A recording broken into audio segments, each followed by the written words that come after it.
They are an annual cycle of 7 holy days established by the God of the Bible to give his people regular timeouts from the common routines of life. Timeouts linked to a lunar cycle meant to bring out the best in people rather than the worst. Well, this isn't a bad way to unwind, is it? Solitude of the desert, the Judean wilderness. I think this has to be one of my favorite places. Is Before I had a campfire out here before. Just one thing bothers me. what's that? That scorpion we found a little while ago. What's wrong, Jim? They're always under rocks or something. Yeah. And imagine that when it gets dark enough, the stars would come out here in a way that we haven't seen for a long time in the city. And the moon. Hey, what do you know about the moon? Not a whole lot. I guess it controls the waters of the ocean. Tides, yeah. Hey, you know what percentage of water the human body is? 80%. That explains a lot, doesn't it, Dion? This is all water. I mean, a full moon. It explains. You know, you hear a lot of stories about full moon. Strange things happen at full moon. I don't know if I believe it, but we joke about it at home. You know, something mysterious, something strange happened. There must be a full moon. You know, when I was a kid, I can remember telling the ghost stories and the werewolf stories. Is that what you're talking about? Yeah, when does it happen? Always happens Moonlit out. night. Yeah. And oftentimes we talk about the moon bringing out the worst in people. But here in Israel, it's different, isn't it? There's a different history to the moon in Israel. Well, you know, the thing I do know about the moon, as it relates to Israel, is that the calendar of the Jewish people is connected to the moon. It's a lunar calendar. Yeah. And you know, you may be wondering, well, why in the world would we be out here in the Judean wilderness talking about the lunar calendar of Israel and their cycle of holidays? But I'll tell you, you want to talk about unwinding and finding rest. There's a principle in the lunar calendar, in the holiday cycle of Israel, that has profound significance for all of us. Let's take a closer look at this important historic holiday cycle. This holiday cycle is based on a different calendar than our Gregorian system. While our New Year begins in January, the first month of the Jewish religious year begins on the first new moon of spring, the Hebrew month of Nisan.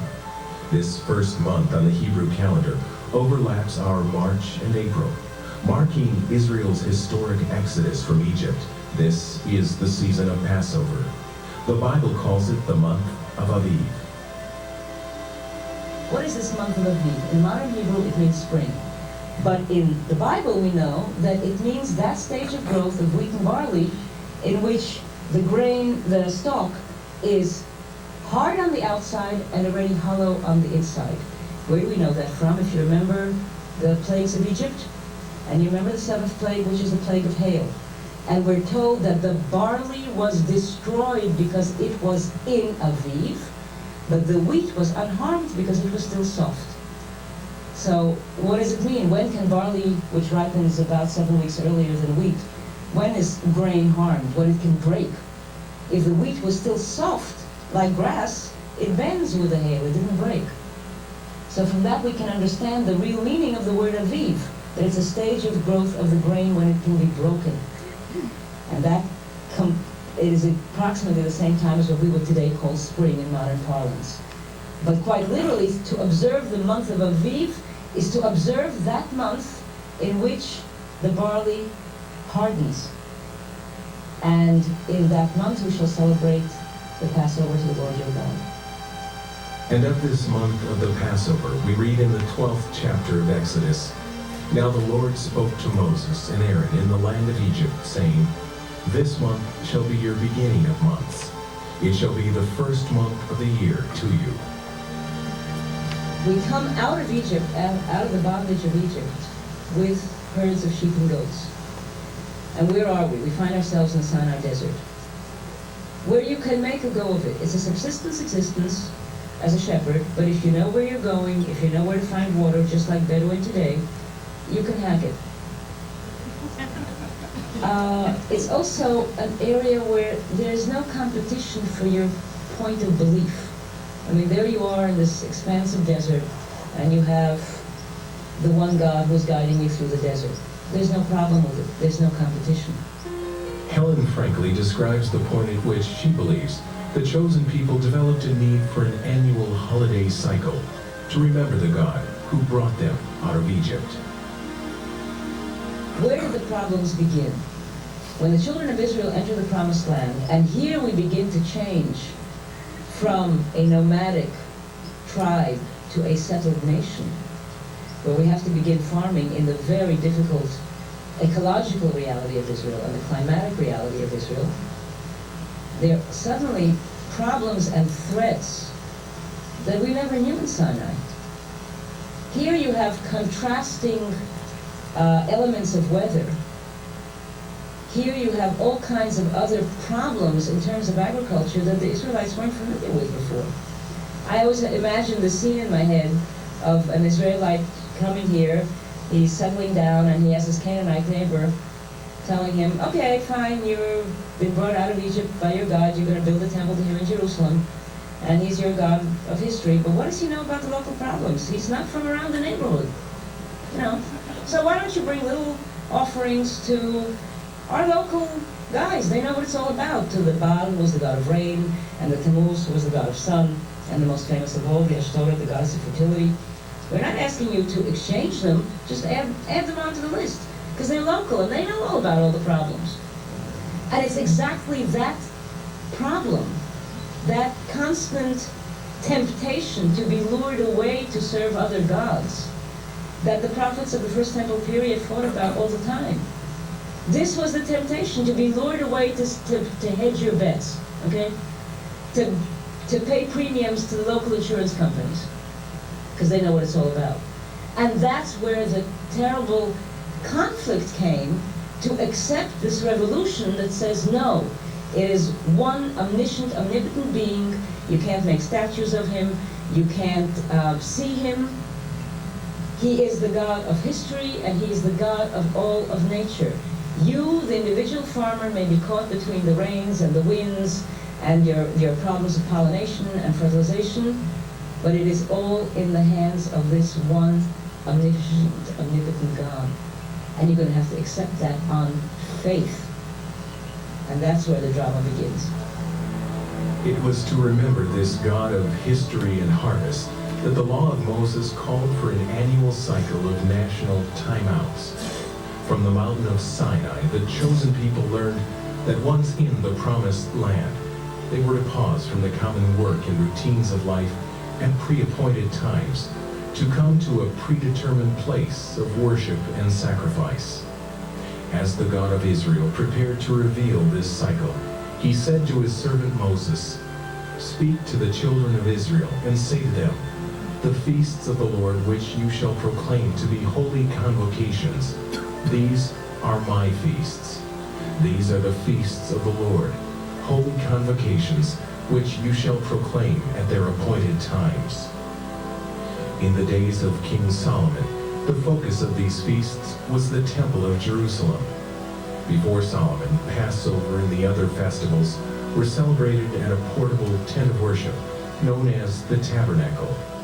For 40 years, this tabernacle was carried through the wilderness into the Promised Land, and then here to Shiloh, where for 400 years it drew holiday worshipers to feast and sacrifice.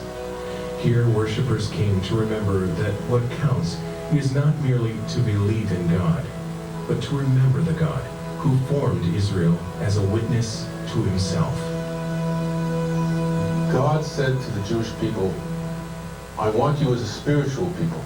I want you to be above the mundane Canaanite pagan worship that I see here. On the other hand, you're also normal, natural people. So that when you field and harvest and crop, that is okay.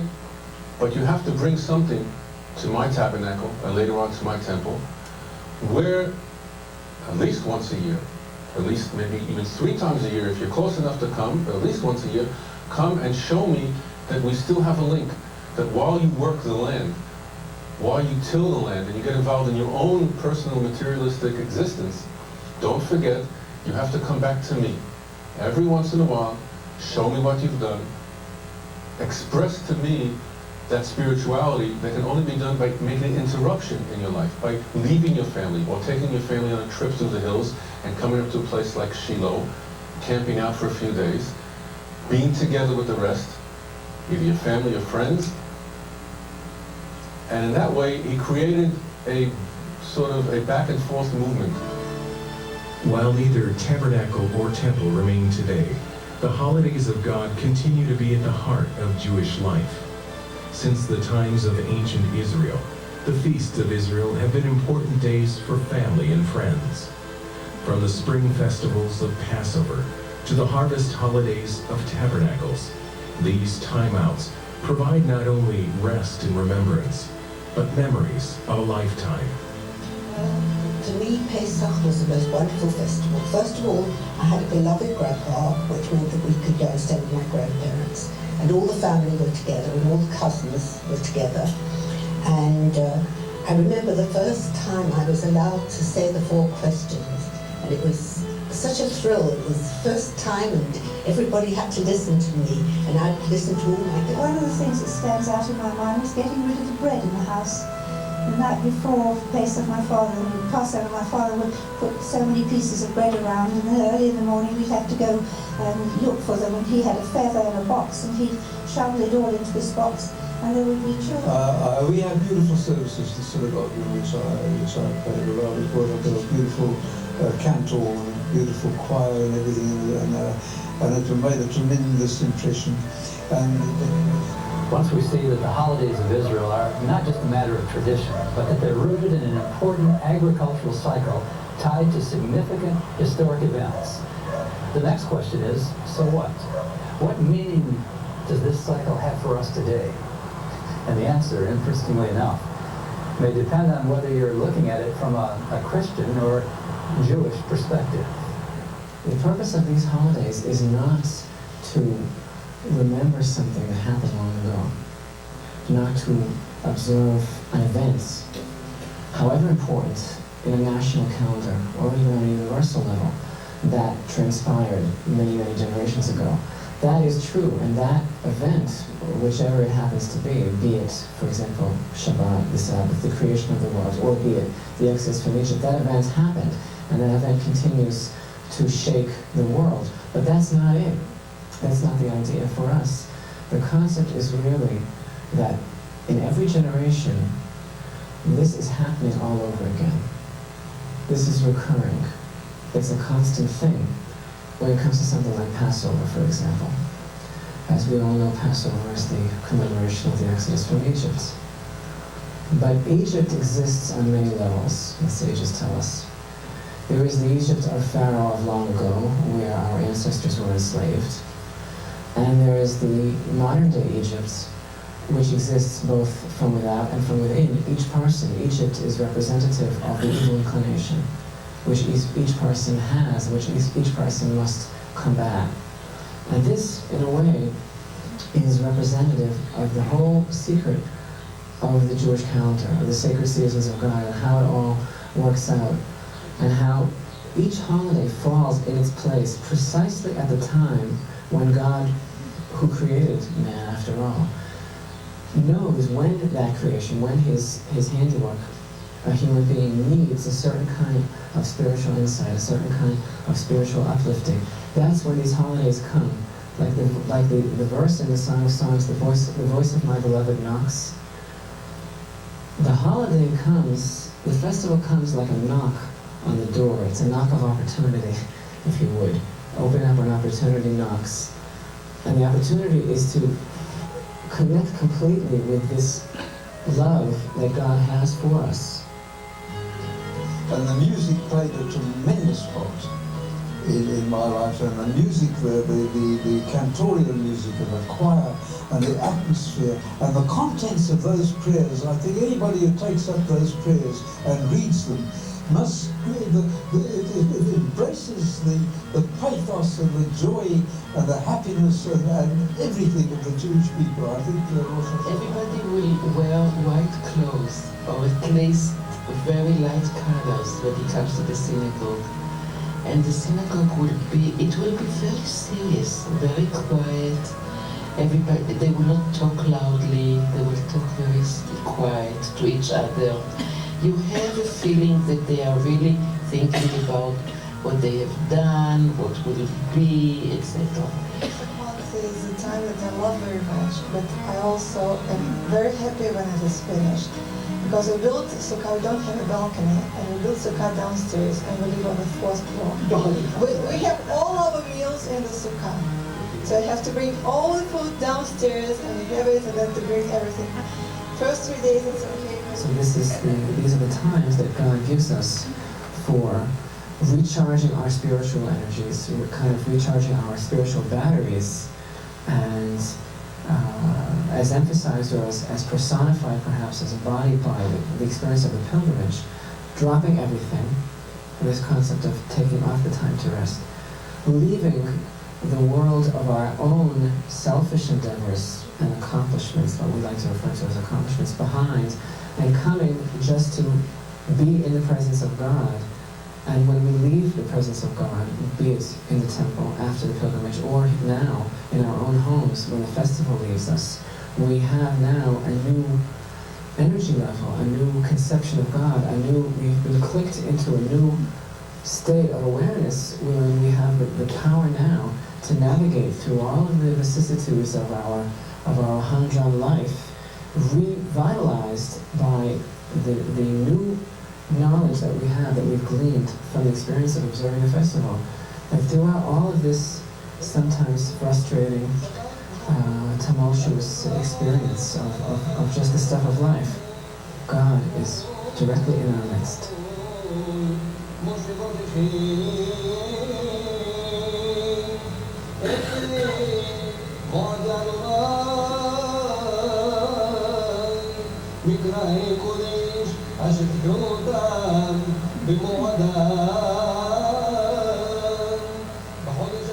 And so we see in the cycle of feast that 3 times per year Jewish people would make their way up to Jerusalem, some of them traveling through the Kidron Valley where I'm standing right now, up to the Temple Mount to observe the feast. Some might find it inappropriate for Christians to try to find meaning in a Jewish pattern of holidays. So let's take a closer look at how the Christian perspective finds messianic significance in these days. Jewish people and Christians both believe that there is a prophetic significance to the holidays of God, to the Feast of Israel. The difference is, Christians believe that the Messiah, who has come in the past, fulfilled the first 4 feasts with his death, his burial, resurrection, and his giving of the Spirit on the day of Pentecost. Based upon that, they anticipate that this same Messiah will fulfill the last 3 feasts, Rosh Hashanah, Yom Kippur, and Feast of Tabernacles, with the regathering, the redemption, and the rejoicing of the Jewish people. From a Christian perspective, the Jewish holiday cycle becomes a picture of one Messiah with 2 appearances. In the eyes of many Christians, the first group of spring feasts relate to the days of Messiah's sacrifice. In this view, the summer months separating spring and fall festivals represents this present age, when the gospel of a suffering Messiah brings together into one body all who believe, whether Jew or Gentile. The New Testament calls this international body of believers the Church. The 3 holidays of the 7th month are seen by many Christians to foreshadow the days of Messiah's rule. In this view, Messiah's second coming will assure the national and spiritual restoration of Israel in the last days. Now, every one of those feasts, interestingly enough, had 4 distinct elements that were in every one of them. First of all, there was the historical element. He said, you remember. I want you to remember. And then there was the agricultural element, that you're to be thankful. to a benevolent God who looked down on you in mercy and supplied your needs. And then there was a sacrificial aspect. You need reconciliation to God. That was a sacrificial element. And then there was the prophetic element, which was messianic fulfillment or anticipation. I think that the holidays, holy days, given in Leviticus 23, are given in a specific order for a specific purpose. When I was growing up, I was so focused in like a microscope on each particular day that if you would have asked me, what is the significance of these? I was so concerned with following what I should do, I couldn't even answer that question. After I became a Christian, it forced me to think, to kind of step back and instead of a microscope, look at it through a telescope and get a broader perspective. I'll tell you something, Jimmy. People have to see the real picture of the holidays, okay? Think all about the data in the holidays. Every holiday, people come to Jerusalem or stay wherever they are. What happened in Jerusalem? Every holiday it goes around a sacrifice in the temple. Now, what kind of God do we have? Teaches us that every holiday someone needs to die. What is the purpose of it? Think about the amount of blood that goes down of the temple in every holiday. Every holiday, it goes around sacrifices. Someone else is losing its life for us to celebrate a holiday. Is this a fun issue or a teaching issue? Of course it's a teaching issue, but it teaches us that in order to live, someone else paid his life. That's the teaching more than every holiday, and right now, regardless of the name of the holiday, what this teaches you. Of course it speaks about the sacrifice. Of course it speaks about the meaning to stay clean before the Lord. One holiday to another holiday to another holiday, regardless of the name of the holiday, for this purpose. The New Testament author of Hebrews records how Jesus became the final sacrifice. For Christ has not entered the holy places made with hands, which are copies of the true, but into heaven itself, now to appear in the presence of God for us. Not that he should offer himself often, as the high priest enters the most holy place every year with blood of another. He then would have had to suffer often since the foundation of the world. But now, once, at the end of the ages, he has appeared to put away sin by the sacrifice of himself. All the holidays were a shadow of the job of Christ. Now, since he came and paid it all by himself, then you don't need to deal with a copy, with a shadow. You have the original. What do you want? Take the original, leave the copy.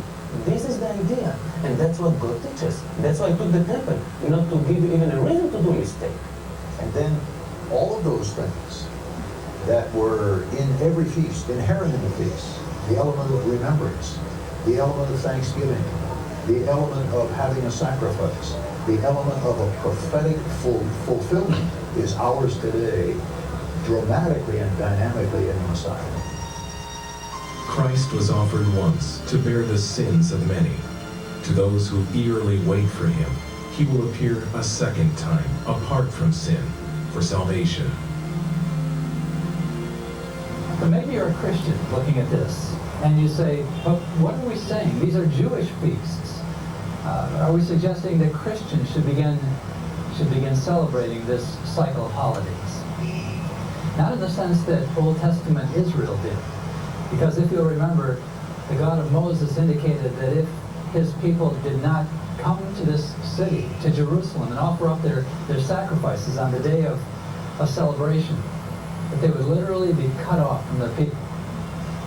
Now, Christians are not under that kind of law. In fact, the New Testament says, in the words of the Apostle Paul, that we are not to let anyone judge us when it comes to a Sabbath, a Shabbat, or a festival. But rather, Paul says that these are all, now this is from a Christian point of view, but these are all shadows. They're a pattern of things to come. And Paul goes on to say that they are shadows of the Messiah Jesus. Now, if Paul is right, then there is something for Christians in this ancient cycle of holidays. Because not only can we find a pattern of shadows which confirm that he is Messiah, cycle. We also have in these holidays a whole new way of finding timeless principles of the provider God who teaches us how to find rest in our work and how to live in dependence upon the work that He has done for us.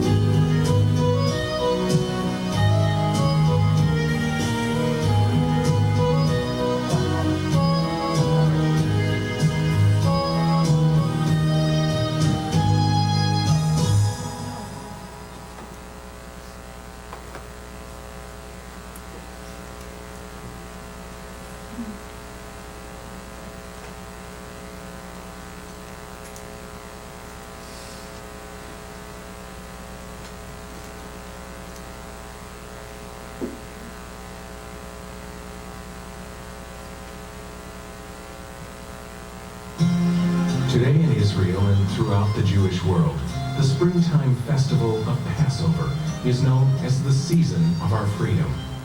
Around family tables rich with symbolism, a national story is retold. Memories are shared, hope is reborn. Jewish family identity is renewed. But does the story of Passover hold meaning only for the people of Israel? Could this holy day be the first of 7 Jewish holidays which together hold secrets of life for a non-Jewish world? Passover and the holidays of God, comparing Jewish and Christian perspectives on this day of discovery.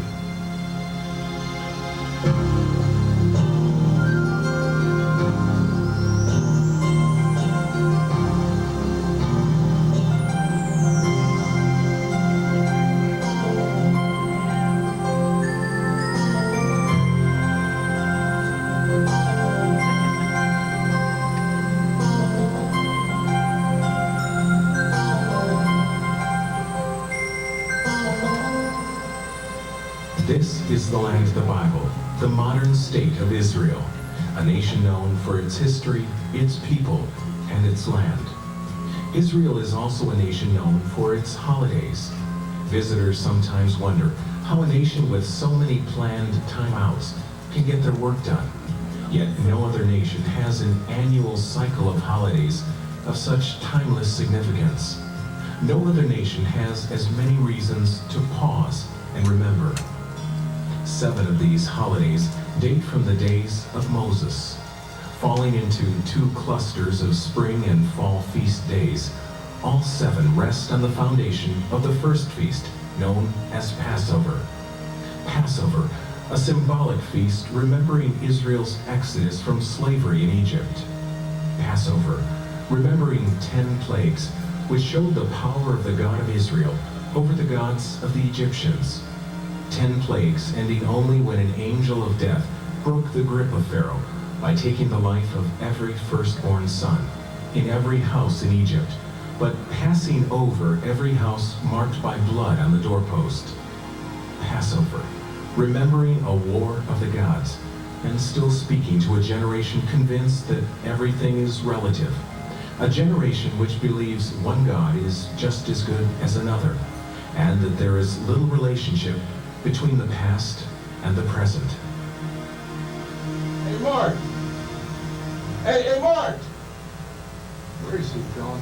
I want to show him something. Mart! Where is Mart? What are you doing? Hey, isn't this something else? You know what I'll bet this is? Could this be a Bedouin? A Bedouin hut? It's old. I know. Back in the War of Independence days, 1948, there was a kibbutz in this area. I'm not sure if this was Bedouin or part of that kibbutz at that time. Looks old. You think this is something? Let me show you what I was calling you for. Look at here. Oh, you're Would you kidding. believe that? Camels. Look at those camels. Good night. How many are there? I haven't counted them. I have never ever seen or heard that big. Look at it. 1, 2, 3, 4, 5, 6, 7, 8. There must be 150 here. Look at them. That's terrific. Have you ever seen a I've herd never like that seen a in herd of Syria? camels and been this close to them. Hey, you're on the right trip. Stick with us. Got a Bedouin hut or whatever, a herd of camels. This can only get better. What do we got up here, Jim?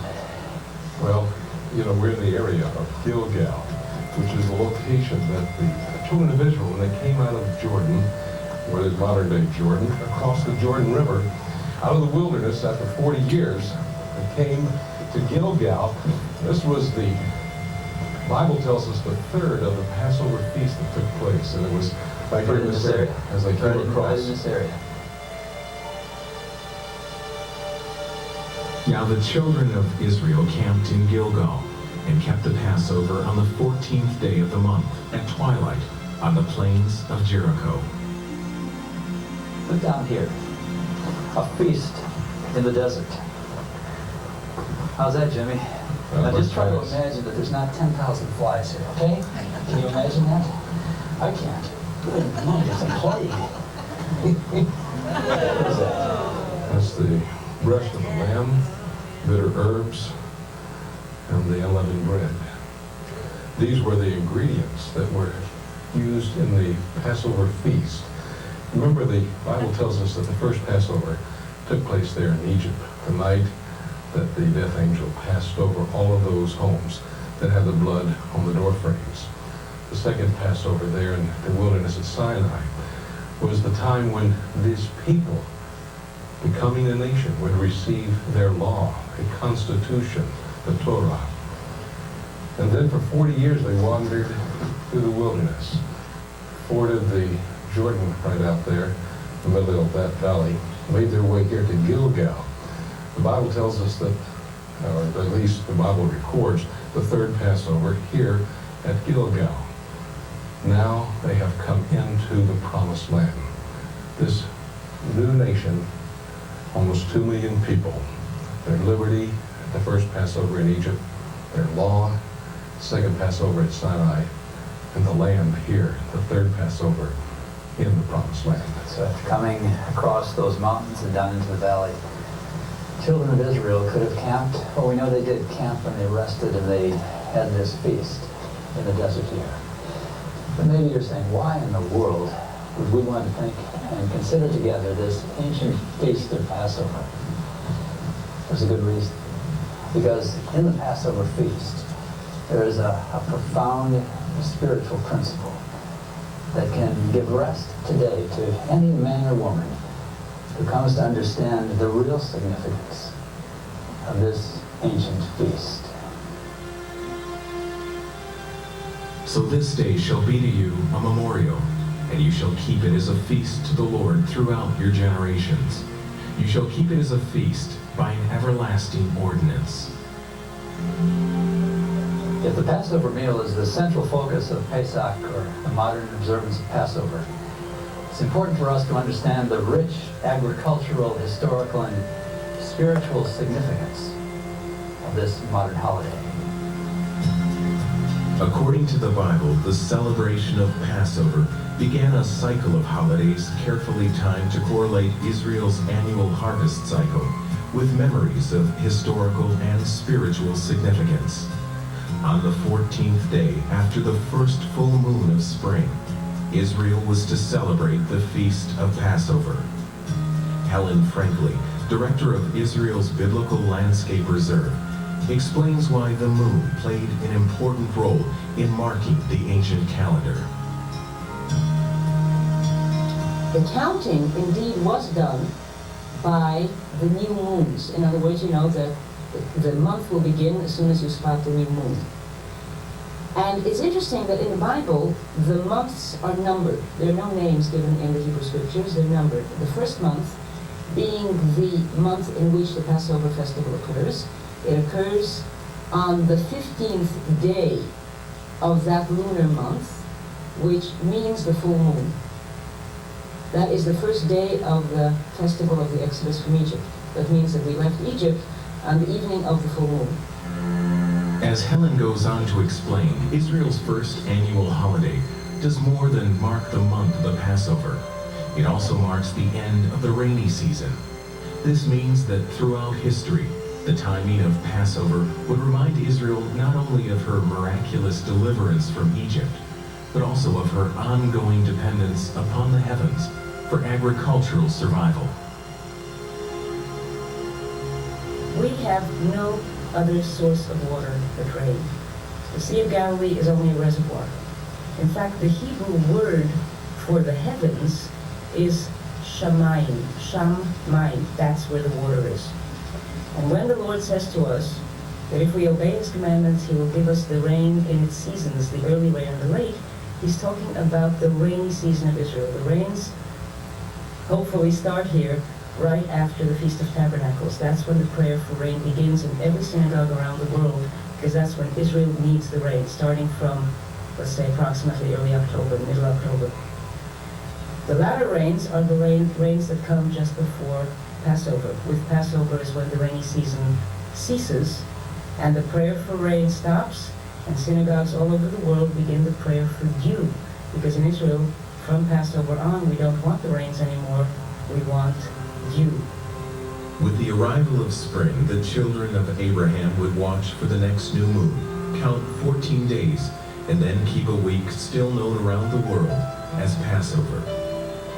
Of this week, the 12th chapter of Exodus says, "Now the Lord spoke to Moses and Aaron in the land of Egypt, saying, This month shall be your beginning of months.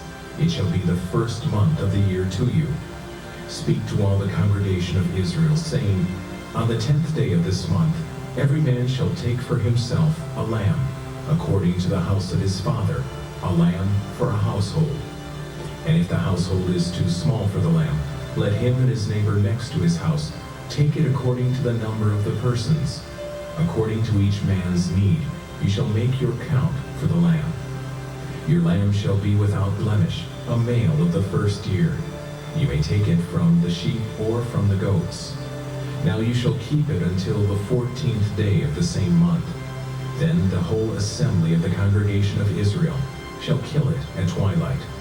And they shall take some of the blood and put it on the 2 doorposts and on the lintel of the houses where they eat it.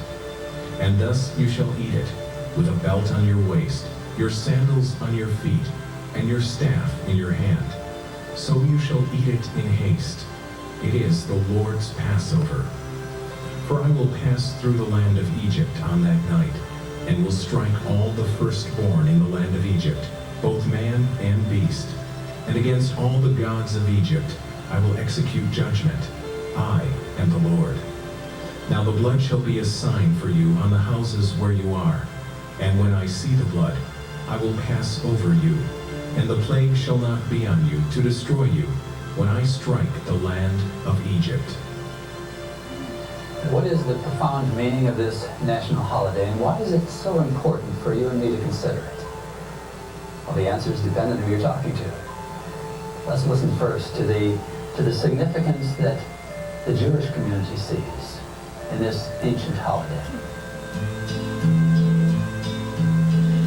Like my mother used to say, oh, don't wait, let's start it before.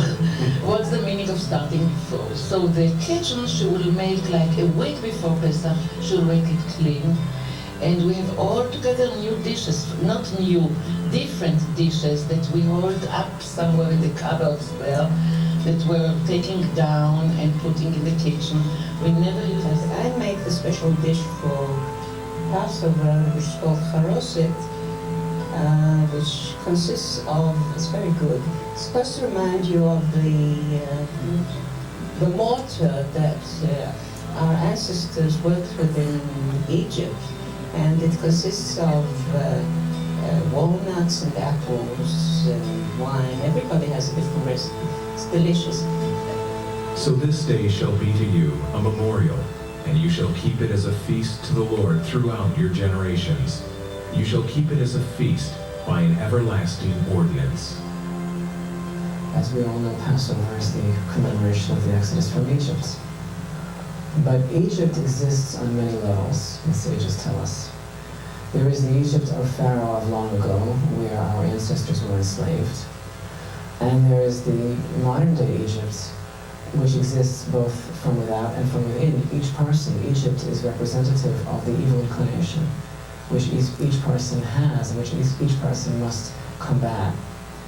The challenge of Passover, when the family sits at the Seder table on the night of Passover, is to leave Egypt now.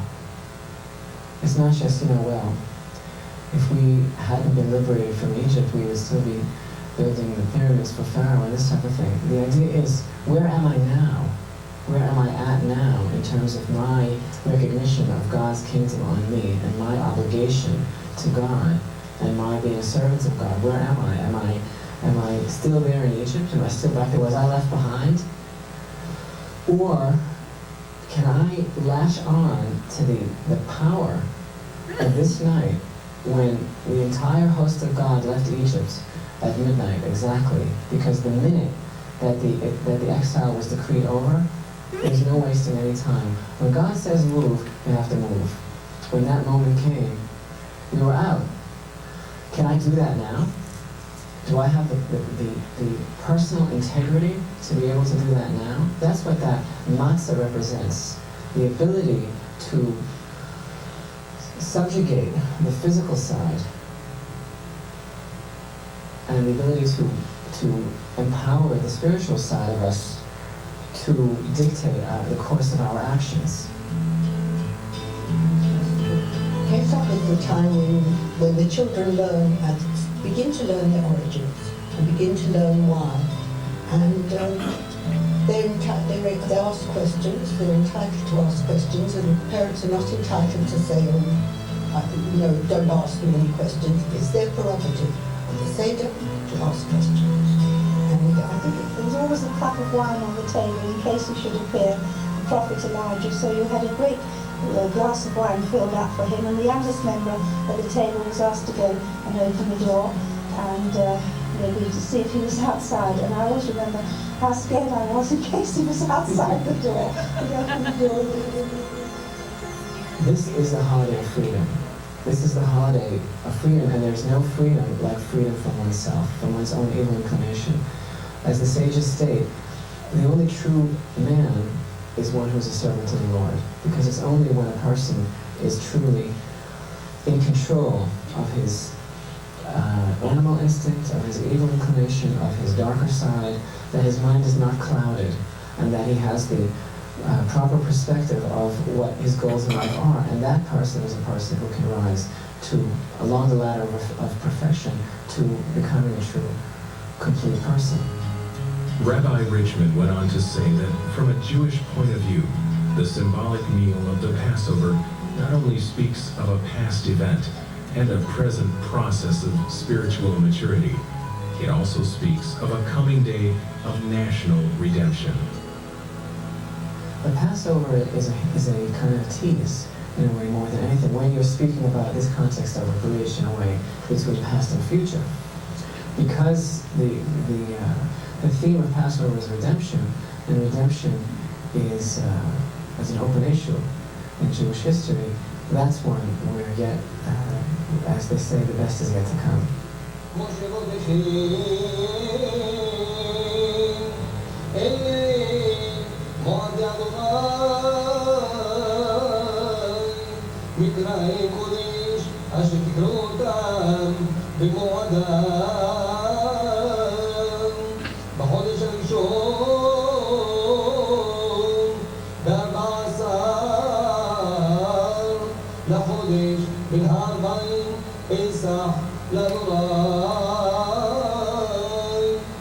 In addition to these Jewish perspectives, there's also a Christian point of view. Ever since the day that John the Baptist pointed to a man in this region of the Jordan and said, "Behold, the Lamb of God who takes away the sin of the world," there have been those who have seen in this symbolic meal of Passover also a prophetic anticipation of a person we know today as Jesus of Nazareth. Dr. McQuaid, what significance can a Christian find in the Passover? Well, the first thing we have to realize once again, Jimmy, is that the Passover was a uniquely Jewish event and of great significance. It was the time when Israel was being born as a nation, actually. They were coming out of Egypt. They'd gone in a family. They came out of a nation of warriors. ready to pass through the wilderness trials, and then on into the land to possess their possessions, that is, to possess what God had given them. It's wonderful to know that God brought them out of Egypt, not to leave them in the wilderness, but he brought them out to bring them in to possess their possessions. What did that mean to them? It meant freedom, and it meant a new era of nationalism for the Jewish people. You know, we're here among these beautiful date palms, and they speak to us of that very subject. Because for Israel, as a nation, the date palm has always been a symbol of freedom and a symbol of nationalism. And of course, in principle, we as Christians find that we have a freedom, that we're set free in the Messiah, the Lord Jesus. We're set free in him. Writing to Christians in Corinth, the Apostle Paul said, "For indeed Christ, our Passover, was sacrificed for us. Therefore let us keep the feast not with old leaven, nor with the leaven of malice and wickedness, but with the unleavened bread of sincerity and truth." I mean, if there's anything clearly seen in God's unfolding or foreshadowing of redemption, it's in the Passover. And what is a tragedy is that we as Christians don't celebrate the Passover. Jesus said, "As often as you take this cup, remember me." And today many Christians think this is a little cup with some grape juice in it. But really that cup is a picture of the third cup, I believe, is a picture of the third cup, the cup of redemption. There are 4 cups that we traditionally take on Passover. The first cup is the cup of sanctification, where we were set apart. The second cup is the cup of plagues, or the cup of judgment. The third cup, after we eat, is the cup of redemption. And the fourth cup is the cup of praise, in which we thank God for our deliverance. But it was the third cup, the cup of redemption, that all the Jewish people to this day raise, and they say, we remember the blood that was shed of the Lamb that delivered us. This is the cup that redeemed us. And we say a blessing and we partake. Jesus took that cup and said, "No longer is it that this cup that was my blood." In essence, saying, "I am the Lamb of God." And all of them partook of it. The Apostle Paul gives this account of the last Passover Jesus celebrated with his disciples. "For I received from the Lord that which I also delivered to you, that the Lord Jesus, on the same night in which he was betrayed, took bread, and when he had given thanks, he broke it and said, 'Take, eat. This is my body which is broken for you. Do this in remembrance of me.' In the same manner, he also took the cup after supper, saying, 'This cup is the new covenant in my blood. This do as often as you drink it, in remembrance of me. For as often as you eat this bread and drink this cup, you proclaim the Lord's death till he comes.'" And then after Passover, after we eat dinner, there's a procedure called the searching for the afikomen. And most Jewish people don't even know why we do it. The word afikomen is a Greek word, and it means literally, "I have come." Where does that come from? But we do it even in non-believing Jewish homes. We hide the middle matzah, the afikomen. The kids go off looking for it. It's placed in a matzah tash, a special napkin in which there are 3 matzahs. And inside, the father reaches not into the upper, not into the lower, but to the middle one. He removes the middle one. It's broken. It's wrapped in a linen napkin. It's hidden or buried. And then after dinner, the children are dismissed to go off looking for it. And whoever finds it brings it back to Papa, who then rewards the person who finds it. And then we break that matzah after we have the wine of the third cup, and we remember the bread which was afflicted in the wilderness. Well, this was the bread that Jesus took. And Jesus said, "This is my body." It was the afikomen, probably, that he said, "This is my body, which was afflicted, which is given for you." The matzah itself today is baked under rabbinical supervision. It must be pierced, it must be striped, it must be unleavened. What a picture of Jesus. I mean, pierced for our sins, unleavened, that is without sin, and striped as he was whipped with a Roman whip. And Jesus said, "This is my body, which is given for you. As often as you take it, remember me." In the Jewish homes, we say, this is the bread which was afflicted in the wilderness. Jesus says, now it's my body which is given for you, which was afflicted for you. And remember me. And so as Christians, if we celebrated Passover, we would see the link in our association and our identification with Israel, what Paul was calling the church to do in Romans chapter 11 and Ephesians chapter 2. One of the things that I used to do as the youngest, when my grandmother and grandfather were alive, they lived on the second floor of a two-story home. And in Cleveland, Ohio, Passover fell out in March or April, and it was still quite cold. And one of the aspects is to look for Elijah. Elijah is to come and announce that the Messiah has come. According to Malachi, he's to make the announcement. So there's a part in the Passover where the youngest in the family will go to the door, open it, everybody stands up and hoping that Elijah will come. A place is set for him. Wine is set, a plate, as well as a chair, an empty chair is set for him. As a youngster, I can remember going down the stairs, opening the door, waiting to hear their signal as the time, and I would open it. In Cleveland, the wind would be blowing, and I would honestly think this could be the day. He might come. And so I would run up the stairs, and I would keep my eye on that cup for Elijah, looking. And sometimes my cousins or my sisters would tease me and say, oh, it's down a little. Is it really? I was really hoping that he would come. But you know what happens at the end of every Passover? It's happened every year. They say, next year in Jerusalem, Elijah hasn't come. He hasn't announced the Messiah. And so the Jewish people just say, well, next year in Jerusalem. But for the Christian, a look at the Passover is a look at the Lamb of God. A look at the Passover is to look at the Lamb of God who takes away the sins of the world, just as Jesus' cousin saw him and stated that.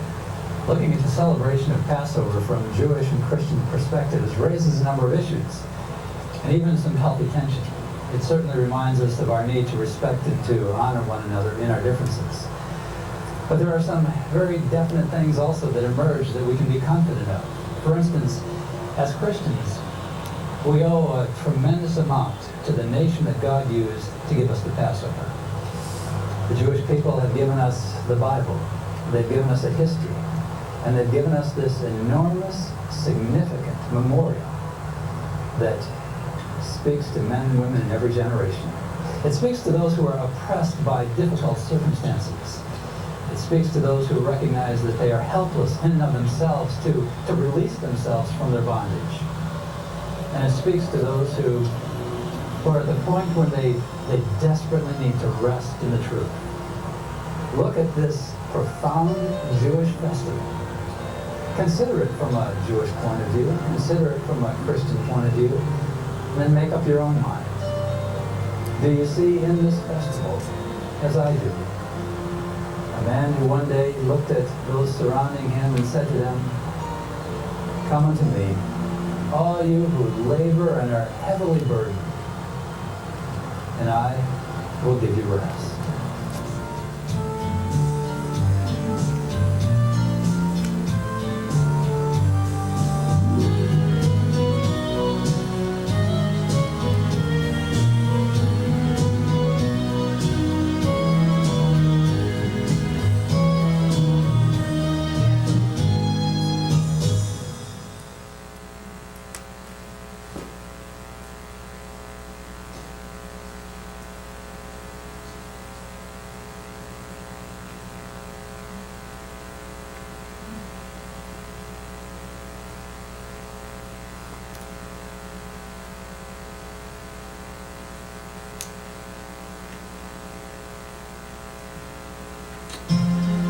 Today in Israel and throughout the Jewish world, an annual cycle of holidays provide planned timeouts from a normal day's work. By rest and remembrance, an ancient culture is renewed. But do these holidays hold meaning only for the people of Israel? Could 7 of these holy days hold significance for a non-Jewish world? Could the 2nd of these holidays, the Feast of Unleavened Bread, show liberated people how to enjoy and protect their freedom? Unleavened Bread and the Holidays of God, comparing Jewish and Christian perspectives on this, Day of Discovery.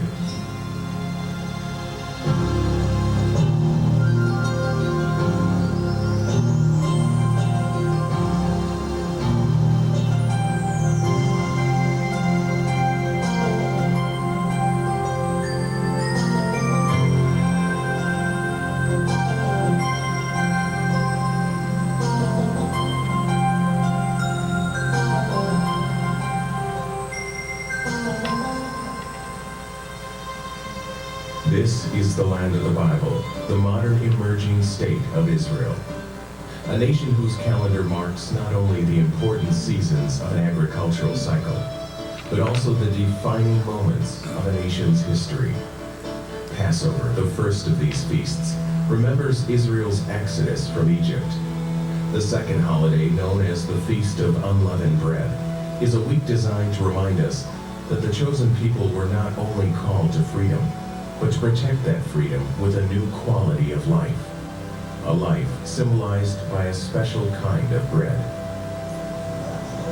This looks like a marvelous bakery. Look at that fresh bread put out.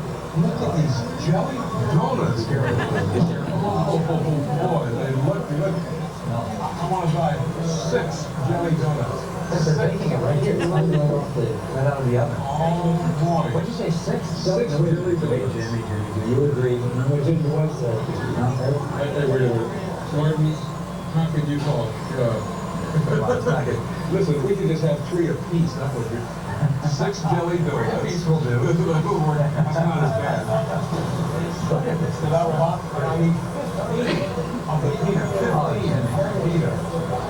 You know, here in Israel, there's a time, a period of the year when the Jewish people wouldn't eat any of these spreads, not any of them. And not because they're watching their weight, not because they're concerned about their diet, but because they're listening carefully to what the God of the Old Testament said about not eating leavened bread during a certain time of the year. You know, we're watching this bread being made fresh. Now, this is leavened bread. The unleavened bread, Mark, simply has water and flour, and they have to have it into the oven in less than 18 minutes for it to qualify as the unleavened bread for that feast. Excuse me, I got to think. During the feast of Passover, or the time of unleavened bread, the Jewish people are very careful not to eat this. Let's take a closer look at how this feast of the unleavened bread is observed here in Israel and throughout the Jewish world. But one of the things that stands out in my mind was getting rid of the bread in the house. The night before Pesach, my father, and Passover, my father would put so many pieces of bread around, and then early in the morning we'd have to go and look for them, and he had a feather and a box, and he'd shovel it all into this box, and there would be children out in the street, very poor children, who would call out chometz, which means unleavened. They came to collect the bread, and they had buckets with fire, with coals, hot coals in them. The buckets had holes, so you could see the fire in the buckets, and you gave them the bread. They burnt the bread because it had to be got rid of, and they were poor children. You gave them money, and they'd swing these buckets and call chometz, chometz, and you'd hear it echoing all over the streets. We worked like slaves. You had to scrub with brush and hot soapy water every table in the kitchen, every counter. You'd have to take all the dishes out, as Ruthie said, and bring all the special bread, but they couldn't touch the board on which the dishes of all year round stood. So they all had to be scrubbed with hot water, and that wasn't enough when they ran. The customs of another culture are often difficult for outsiders to understand. But for that reason, I think it's important that we spend time with the symbolism of unleavened bread. Because this isn't mere tradition. You know, the symbolism of the festival of unleavened bread is rooted deep in the life of the nation of Israel. And in their God, who through the prophet Moses taught his people the meaning of unleavened bread. These are the feasts of the Lord, holy convocations which you shall proclaim at their appointed times.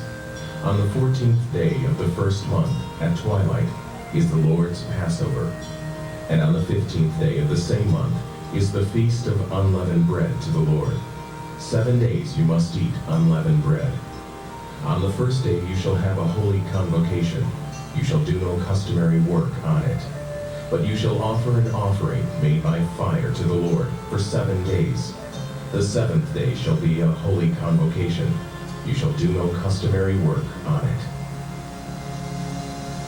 Many of us are familiar with the concept of the prohibition of eating leavened bread on Passover, and of course the Bible states implicitly that when the Jewish people left Egypt, they hadn't had time, because they left in a hurry, hadn't had time for the dough to rise. So the people took their dough before it was leavened, having their kneading bowls bound up in their clothes on their shoulders. And they baked unleavened cakes of the dough which they had brought out of Egypt. For it was not leavened, because they were driven out of Egypt and could not wait, nor had they prepared provisions for themselves. And so we've seen then the historical meaning of the Feast of Unleavened Bread. But what to say to individuals who are not that interested in history, who want meaning for today? Well, let's take a look at how that meaning might be found by those representing both Christian and Jewish perspectives. Now there is the unleavened bread, is the symbolism of national liberation, of being free, of going out as a people and living as a community and as a people. On a much deeper level, the concept of chametz, of leaven, in Jewish thought, in many ways is symbolic of man's evil inclination and his battle with the evil inclination. The core of many of the frailties of a human being, and the source of many of his pitfalls, is pride. Ego, self-centeredness. These things are, throughout the Bible, identified with a swollen heart, with a haughty heart, with a haughty spirit, something which rises up. Whereas, as we have many verses that tell us, God prefers a lowly spirit. One great rabbi wrote that the vessel which God cherishes the most is a broken heart. And that's the vessel which holds the most. And this is for us the meaning of the matzah, of the bread. That means that there is something that it, like pride, it grows and it grows. You make your, you cook your bread and the bread becomes greater and greater and greater till it explodes in some way. But the matzah is an humble, very difficult. Okay, 7 days when you are liberated from external oppression, you will have to limit yourself in bread, and you will something try to liberate yourself from your internal oppression. It is more difficult to go out to have your own internal Passover than to external Passover. This is for me the meaning of matzah. And cooking in the kitchen, we never use the same dishes for all the year or Pesach. It was altogether new other dishes. And it was always something very nice, and I used to say, I don't understand, such a beautiful thing, why do you leave it for only 1 week? And it became like that even now, today, if my children will find something nice, they say, Ima, let's go Pesach. And we keep it for Pesach time. And I remember also that my mother and my aunt and my uncles used to, after the Seder, they used to take pots and pans and go around singing and banging them, you know, just to make, just out of joy. That was my The emphasis, I think, was on the children. Children were they were the part of the little matzah is hidden, and so it's one of the children have to find it, and I have a very good innovation. In the Feast of Unleavened, is there a prophetic or a future dimension to it? One of the themes of every prophet of Israel is the final reunification of the entire Israel. Was referred to as Joseph or Ephraim, or the 10 tribes, with Judah. The prophets tell us that the sin of Ephraim was the twin sin of pride and idolatry. And Ephraim, suffering from pride, was punished. So perhaps Ephraim and his rotations through history represents the embodiment of the problem of leaven, and the promise that's given is that that problem is going to be rectified and unleavened, and that Israel will reunite.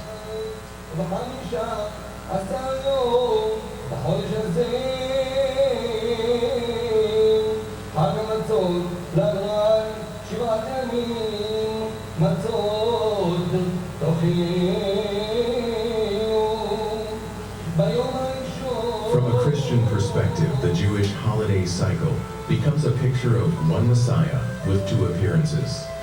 In the eyes of many Christians, the first group of spring feasts relate to the past days of Messiah's sacrifice. The three holidays of the seventh month are seen to foreshadow the future days of Messiah's rule. And the summer months, separating spring and fall festivals, represent this present age. Many Christians believe that the first four of these feasts have already been fulfilled in Messiah's first coming. In this view, Jesus was that suffering Messiah. The feasts of Passover, unleavened bread, and first fruits foreshadowed his sacrificial death, his burial to put away sin, and his resurrection, which previewed a future resurrection in the last days. On the fourth holiday, the Feast of Weeks, Messiah's church was born, becoming a foretaste of a future restoration of Israel. To gain more of an understanding of the Christian perspective on the Feast of Unleavened Bread, Jimmy DeYoung talked to Dr. Elwood McQuaid, author of Jesus in the Feasts of Israel. Dr. McQuaid, what significance is there for the Christian in the Jewish Feast of Unleavened Bread? Well, in the Jewish economy, generally, the Feast of Unleavened Bread is really indicative of putting away sin. The whole idea of getting leaven out of the house before Passover, for example, is the idea of a separation from sin. It's really the idea of a new beginning, moving into a new era. And so if that was true in the national life of Israel, when we look at the principles that apply to our lives as Christians, we see that actually personified in the life of the Lord Jesus. You remember what he said to his adversaries who tracked him every moment of his life. He said, "Who among you convinceth me of sin?" He was indeed the unleavened bread, as it were, the one who was completely disassociated from sin. On the night before his crucifixion, Jesus picked up a piece of unleavened bread and said, "This is my body, which is broken for you." Christians believe that in the hours which followed, Jesus intervened to solve the problem of sin. This is what the New Testament author of Hebrews had in mind when he wrote, "Now, once at the end of the ages, he has appeared to put away sin by the sacrifice of himself. So Christ was offered once to bear the sins of many." By this act of redemption, Christians believe Jesus fulfilled the symbolism of putting away the leaven. Well, leaven. Leaven speaks of sin. God particularly wanted, during the Passover, Israel to remove sin from the context, or not sin, remove leaven. I mean, from a Christian perspective, we see it as sin. From a Jewish perspective, we see it as leaven. That which is yeast, that which causes bread to rise. As a Jewish youngster growing up, I didn't understand why we did it. And I'm not sure the Jewish community really understands why we do it, except God commanded us to do it, and so we do it. As a youngster, my mother would clean the house from top to bottom, furiously cleaning the house. And on the day before Passover, she would bring my sister and myself into the kitchen, and we would methodically load everything into a large box that had leaven in it. And that meant saying goodbye to our Twinkies and our cupcakes, and everything good to eat was thrown into this box. And we sold it to our next door neighbors, the O'Briens. And thus our house was cleansed of all leaven. And prior to celebrating the Passover, Dad would come back from a short synagogue ceremony, and he would go through the house with a candle, searching to make sure, traditionally, that there was no leaven in the house. And then he would come down to the table just before we were ready to eat the Passover meal, and a few crumbs would be on the table that Mom had put there of leaven, and he would take a feather and a spoon, and with that feather and spoon, lift those crumbs up, wrap it up into a paper napkin. We would take it outside, and it would be burned. A prayer would be said, and our house was cleansed of all leaven. Now, when I came to know the Messiah, and in the Christian tradition, Paul assumes that Christians understand this, but many of us don't, is the context of what he was saying in 1 Corinthians chapter 5, verses 6 through 8. He says, "Don't you know that a little bit of leaven leavens the whole lump? Clean out the leaven, just as in fact you are unleavened, for Christ our Passover has been sacrificed for us. Therefore let us celebrate the feast not with the leaven of malice and wickedness, but with the unleavened bread of sincerity and truth." Now the context of all that, of course, was the Jewish Passover, getting rid of the leaven. But Paul understood leaven as a picture of sin. Jesus makes reference to it as well when he says, "Beware of the leaven of the Pharisees." And so as Christians, we understand that leaven speaks of sin. Now, what does that foreshadow for us? Well, in communion, the Christian understanding of communion, before we celebrate communion, we're admonished to let a man first examine himself, and then let him eat of the bread and drink of the cup. We need to get rid of the leaven, the sin in our lives, before we partake of communion, which was instituted at Passover. In his New Testament letter, the Apostle Paul explained the consequences of not preparing oneself for communion through self-examination and confession of sin. "Therefore, whoever eats this bread or drinks this cup of the Lord in an unworthy manner will be guilty of the body and blood of the Lord." And, in the context of Passover and unleavened bread, it helps us to understand the seriousness and the sanctity of communion, that we need to get rid of the leaven. Now, what is the light? As my father would take the candle and search through the house to see if there's any leaven. The Bible is our light. Thy word is a lamp unto our feet, a light unto our path. As I read the scriptures and expose myself to the light, God, through his Spirit, convicts me of sin, leaven. And how do I get rid of the leaven? Do I sell it to my Gentile neighbor? No, he's got enough of his own. Scripture tells us, if I confess my sin, he's righteous and faithful to forgive me and to cleanse me of all unrighteousness. And so that's how I see unleavened bread as so important in helping to understand communion and Passover and communion for us as a Christian. And so we can see that there are both Jewish and Christian perspectives on the Feast of Unleavened Bread. But what do we say to those who object to Christians taking a beautiful Jewish feast and giving their own meaning to it? Let's put it that way. I do not feel that I need to take unleavened bread in order to be more pure before the Lord, and after receiving Jesus as Lord and Savior is a fulfilled thing. The idea is that taking unleavened bread from the house came to teach us something. See, in the book of Exodus, chapter 12, God said, I don't want to see any piece of leavened bread, and if someone will have it, he's going to be killed. Hey, that punishment to remove leavened bread? Think about it. What, did God change his diet for a week? That's not the idea. It's going to teach you something. It's going to represent something. So that's what I teach my children. Instead of letting my children always deal with the shadow of the truth, here, take the truth, all of it. Look at Jesus and take away sin from you, not only for 1 week as a symbol, but for the rest of your life. That's what we come to teach. Now, you go to the Passover Seder in Passover. Part of the Passover, which the kids love a lot, is taking the matzah, the 3 matzah, one above the other, break one of them, and hide. Then the kids are going to search for this missing part of the bread, unleavened bread, and the one who finds it brings it. He has good reason to be happy, the kid, but all of us, Joyce, yes, we found it. And the kid can say what kind of gift he wants. That's the side of it. But what does it mean to us? Hey, the one that was away, the one that was broken, come back and restore joy. This is the symbol. And what does it look at? Again, when God teaches, it's not the lamb itself for lamb. It's not the unleavened bread for the unleavened bread. It's above them. What does it point at? Christ. In every holiday, in every act, God is not operating a theater.